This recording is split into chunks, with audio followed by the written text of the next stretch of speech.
آج ہم ایک کافی افسوسناک خبر پر بات کر رہے ہیں۔ ماڈل اور اداکارہ حمیرہ اصغر۔ جی، کراچی میں اپنے فلیٹ میں ان کی ڈیتھ ہوئی ہے۔ ہاں، اور اطلاعات تو یہ ہیں کہ لاش کئی دن پرانی تھی اور موت کی وجہ ابھی واضح نہیں ہے۔ واقعی بہت دکھ کی بات ہے۔ اس پر ظاہر ہے پاکستانی شوبز انڈسٹری میں کافی بات چیت ہو رہی ہے، رد عمل آ رہا ہے۔ بالکل۔ تو آج ہم BBC اردو کی ایک رپورٹ کو بنیاد بنا کر بات کر رہے ہیں۔ اس میں کئی فنکاروں نے اپنے خیالات شیئر کیے ہیں۔ جی ہاں، اور کچھ گہری تشویش کا بھی اظہار کیا ہے۔ تو مقصد یہی ہے کہ سمجھیں کہ انڈسٹری کے اندر سے کیا آوازیں اٹھ رہی ہیں، کیا محسوس کیا جا رہا ہے۔ صحیح۔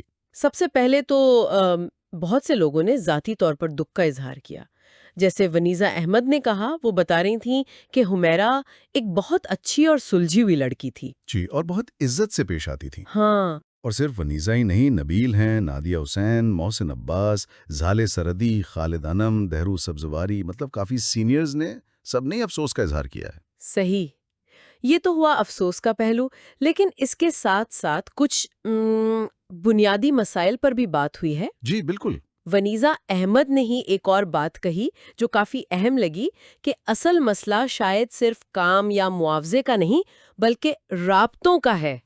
رابطوں کا۔ ہاں، کہ خاص طور پر کووڈ کے بعد ایک دوسرے سے جڑے رہنا کتنا ضروری ہے، خاص کر جونیئرز کے ساتھ ان کا خیال رکھنا۔ یہ بہت اہم نکتہ ہے، اور اسی سے جڑی ہوئی بات آپ دیکھیں نادیہ حسین نے بھی کی۔ انہوں نے مالی پہلو پر بات کی۔ اچھا، کیا کہا انہوں نے؟ انہوں نے کہا کہ جو لوگ صرف ماڈلنگ یا ایکٹنگ پر ہی انحصار کرتے ہیں، ان کے لیے مسلسل آمدنی ایک لمبے عرصے تک اس کا خیال رکھنا یہ ٹھیک نہیں ہے۔ گارنٹی نہیں ہوتی۔ بالکل۔ ان کا کہنا تھا کہ طویل عرصے تک مسلسل آمدنی کا خیال قطعی غلط ہے، خاص طور پر فری لانسنگ میں تو یہ بہت بڑا چیلنج ہے۔ ٹھیک، تو رابطوں کی کمی اور مالی عدم استحکام، یہ دو باتیں تو سامنے آئیں۔ جی۔ اداکار نبیل نے بھی رابطوں پر ہی زور دیا، لیکن انہوں نے ایک اور اینگل دیا کہ صرف سینئرز نہیں، نئے آنے والے فنکاروں پر بھی نظر رکھی جائے۔ اچھا۔ یہ بھی اہم ہے۔ اور انہوں نے یاد دلایا کہ یہ پہلا واقعہ نہیں ہے۔ کچھ عرصہ پہلے سینئر اداکارہ عائشہ خان، وہ بھی اکیلی رہتی تھیں، ان کے ساتھ بھی ایسا ہی ہوا تھا۔ ہاں ہاں، مجھے یاد آیا۔ تو نبیل نے اسے ایک طرح کی دوسری وارننگ کہا ہے، اور تجویز دی کہ آرٹس کونسل جیسی جگہیں ہیں، وہاں ملنا جلنا بڑھانا چاہیے، تاکہ ایک دوسرے کا احساس رہے۔ جی۔ یہ اکیلے پن والی بات جو ہے نا، یہ محسن عباس نے بھی اٹھائی ہے۔ اچھا۔ وہ خود چونکہ دوسرے شہر سے آ کر کام کرتے رہے ہیں، تو انہوں نے کہا کہ جو باہر سے آتے ہیں وہ اکثر زیادہ تنہا، زیادہ غیر محفوظ محسوس کرتے ہیں۔ یہ تو ہے، بالکل۔ اور انہوں نے ایک ذاتی بات بھی کہی کہ اس واقعے کے بعد انہوں نے سوچا ہے کہ اب وہ کوئی کال مس نہیں کریں گے، چاہے ذاتی ہو یا کام کی، کہ کیا پتہ کوئی مدد کے لیے رابطہ کرنا چاہ رہا ہو۔ یہ تو بہت گہری سوچ ہے۔ جی۔ لیکن کیا یہ صرف تنہائی کا ہی معاملہ ہے؟ کیونکہ فصیح باری خان نے اس سے تھوڑا اختلاف کیا۔ اچھا، انہوں نے کیا کہا؟ ان کا کہنا تھا کہ دیکھیں، کئی لوگ تنہا رہتے ہیں مگر مضبوطی سے جیتے ہیں، تو صرف تنہائی کو الزام دینا شاید پوری کہانی نہ ہو۔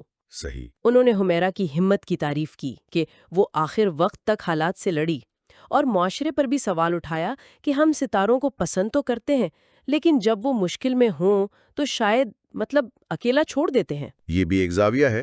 پھر جیا علی نے تو بالکل ہی مختلف بات کی۔ وہ کیا؟ ان کا خیال تھا کہ مسئلہ شاید کام کی کمی کا نہیں، بلکہ کام کی زیادتی کا ہے۔ اوہ اچھا، اوور ورک۔ جی، کہ کام کا بوجھ اتنا ہوتا ہے کہ ذہنی اور جسمانی صحت وہ متاثر ہو جاتی ہے۔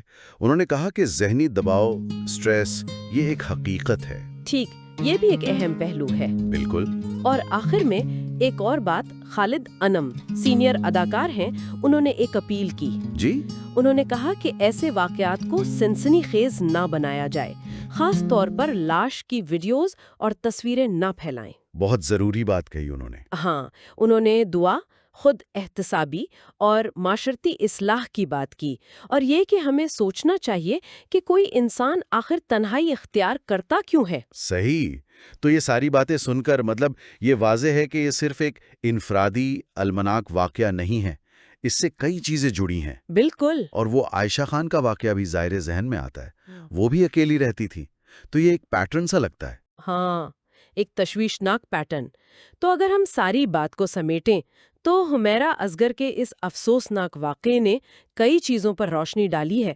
انڈسٹری میں بہتر رابطوں کی ضرورت، ایک سپورٹ سسٹم کی ضرورت، جی، مالی بے یقینی کے مسائل، تنہائی اور اس سے جڑے دوسرے مسائل بھی، اور یہ کہ صرف تنہائی ہی نہیں، اور بھی پیچیدگیاں ہو سکتی ہیں۔ اور میڈیا کی ذمہ داری کہ وہ کیسے رپورٹ کرے، سنسنی خیزی سے بچنا چاہیے۔ بالکل، اور یہ ہمیں ایک بڑے سوال پہ چھوڑ جاتا ہے وہ کیا؟ کہ ایک انڈسٹری کے طور پر اور ایک معاشرے کے طور پر ہم ان لوگوں کی بہتر مدد کیسے کر سکتے ہیں جو اپنے خواب پورے کرنے نکلتے ہیں، خاص طور پر وہ جو اپنے گھروں سے، اپنے سپورٹ سسٹم سے دور ہوتے ہیں، ان مشکل حالات کا سامنا کرتے ہیں۔